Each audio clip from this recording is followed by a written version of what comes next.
He'll watch a movie, then he'll tell you all about it. It's the Armstrong Entertainment Show. Hello everyone and welcome to Armstrong Entertainment. This is Chad here and I saw the movie Don't Breathe.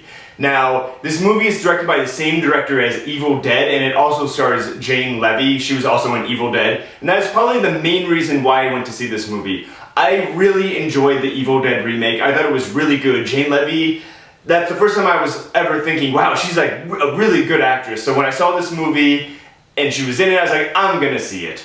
So this film is about a group of young friends who are basically robbing neighborhood homes because one of the kids' dads is, he owns a security system and he has the keys to all the houses, so they have all the codes for all the houses and the keys. So they're going around doing these small petty jobs, robbing people, and they hear about this man's house who lives out in the middle of nowhere, and he's sitting on a small fortune and he's blind. So they think, oh, this is gonna be the easiest job in the world. We're just gonna go rob this blind man. Little do they know, this guy is insane.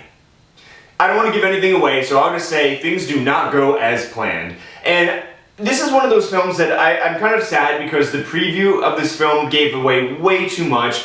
You already know like 3 main plot points and it was kind of disheartening going in already knowing what was about to happen. Also, they start off with the first shot of the film is basically a fast forward, which I hate when films do this because the entire time while I'm sitting in the theater, I'm only thinking about the fast forward and what has already previously been established that's going to happen. So the whole time I'm like, okay, well, they showed this, so this, and this are going to happen, or will happen, or they're not there for that reason. It just is annoying. It's kind of like they're giving you a teaser of what the end of the movie's going to be like, and what's the point of that? I don't want to see that. No, bad.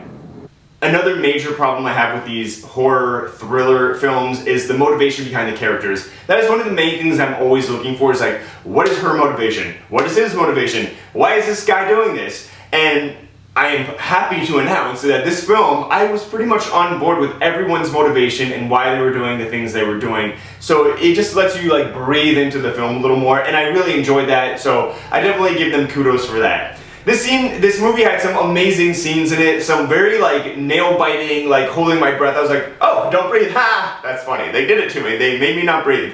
And there's some really good scenes in this film, especially involving this dog. This dog was like one of the major characters in the film, and I loved him. There were so many good scenes with the dog. I don't want to say any of them. I just told you that there's dog scenes, so you're gonna be looking for them now. But I loved it. It was really good.